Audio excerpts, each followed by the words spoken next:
മാരാരിക്കുളം ശ്രീ മഹാദേവ ക്ഷേത്രം. അവിടെ എങ്ങനെയാന്ന് വെച്ചാല് സ്ത്രീകളെല്ലാവരും വിളക്ക് വെച്ചിരിക്കും. ഈ വ്രതം നോറ്റിട്ട് വിളക്ക് വെച്ചിട്ടിരിക്കും. കല്യാണം കഴിഞ്ഞവരും കഴിയാത്തവരും.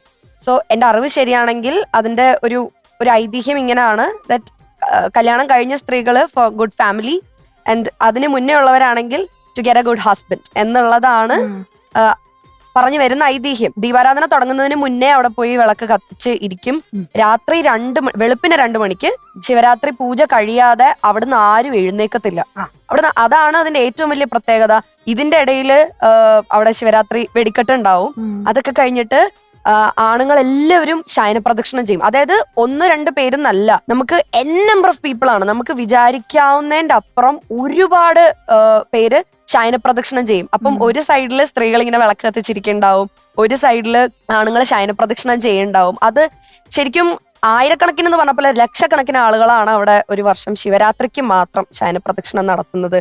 അത് വല്ലാത്തൊരു ഫീലാണ്. അത് കഴിഞ്ഞ് 2 മണിക്ക് ശിവരാത്രി പൂജ കഴിഞ്ഞിട്ടാണ് അമ്പലത്തിൽ നിന്ന് എല്ലാവരും വിളക്കൊക്കെ അണച്ച് പോരുക.